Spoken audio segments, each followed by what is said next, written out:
आज social media पर boycott जियो hashtag trend कर रहा है। आखिर जियो का विरोध क्यों हो रहा है, इसके पीछे की वजह क्या है, क्या आप जानना नहीं चाहते? मोबाइल यूजर को बॉयकॉट जियो लिखने की जरूरत क्यों पड़ रही है?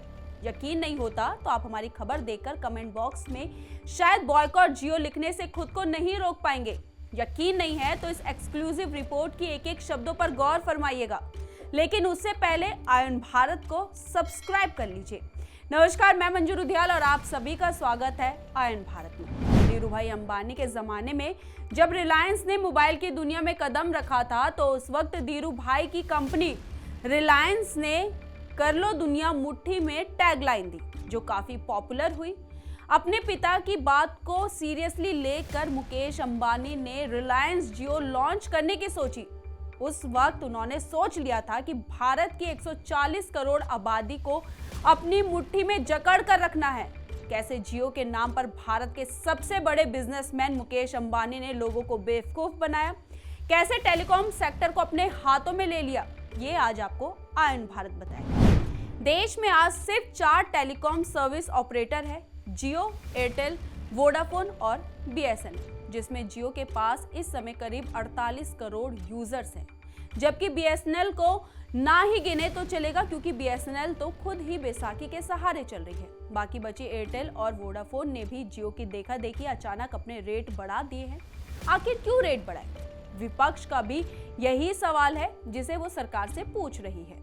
पहले रिलायंस जियो ने अपने यूजर्स के लिए रिचार्ज प्लान 12% से बढ़ाकर 27% कर दिया। उसके बाद बारी आई एयरटेल की। एयरटेल ने 11% से बढ़ाकर 21% कर दिया। अब जब ये दोनों कंपनियां अपने रेट बढ़ा रही थी तो वोडाफोन कैसे पीछे रह सकती थी? वोडाफोन इंडिया ने 10% से बढ़ाकर 24% कर दिया।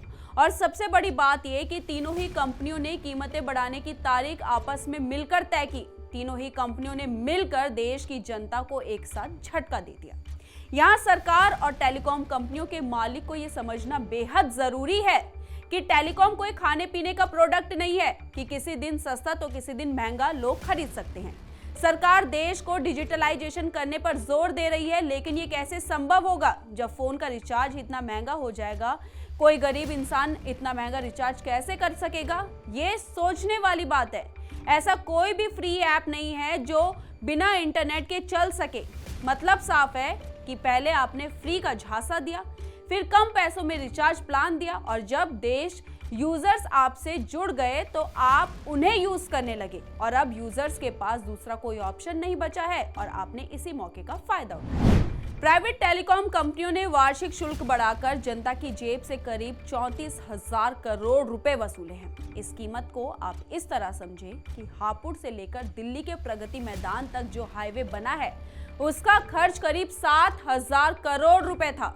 जो द्वारका एक्सप्रेसवे बना उसकी कीमत भी करीब 10 से 12,000 करोड़ रुपए थी। अब आप खुद सोचें कि 34,000 करोड़ में ऐसे कितने हाईवे बन सकते हैं। मतलब आपने चंद सेकंड में लोगों की जेब से हजारों करोड़ कैश निकाल दिए और टैरिफ बढ़ाने की कोई ठोस वजह भी नहीं बताई। यहाँ ये भी नहीं है कि सरकार ने किसी चीज का रेट बढ़ा दिया हो तो आप भी रेट बढ़ा रहे हो। आपने तो मनमाने तरीके से रेट बढ़ा दिया।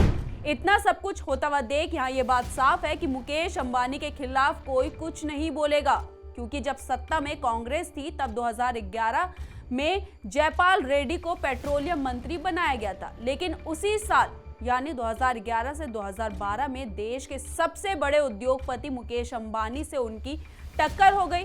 रेड्डी ने बतौर पेट्रोलियम मंत्री अंबानी की कंपनी रिलायंस इंडस्ट्री लिमिटेड पर करीब 7,000 करोड़ रुपए का जुर्माना लगा दिया और मंत्रालय के उन अधिकारियों का तबादला कर दिया था जो अंबानी के शुभचिंतक थे। इसी के बाद 2 साल के कार्यकाल से पहले ही जयपाल रेड्डी का तबादला कर उन्हें साइंस एवं टेक्नोलॉजी मंत्री बना दिया गया था। ये है मुकेश अंबानी की ताकत। इसलिए राहुल गांधी भले ही मंच पर और संसद में अडानी अंबानी चिल्लाते रहे, लेकिन अंबानी के खिलाफ बोलने की ताकत तो उनमें भी नहीं है। भले ही कांग्रेस आरोप लगाती रहे कि मोदी 3.0 में प्राइवेट टेलीकॉम कंपनियों की एक बार फिर से मुनाफखोरी बढ़ने लगी है। इन तीनों प्राइवेट कंपनियों का मार्केट शेयर करीब 92% है, यानी कि 119 करोड़ यूजर्स में से 109 करोड़ यूजर्स इन्हीं 3 कंपनियों के हैं।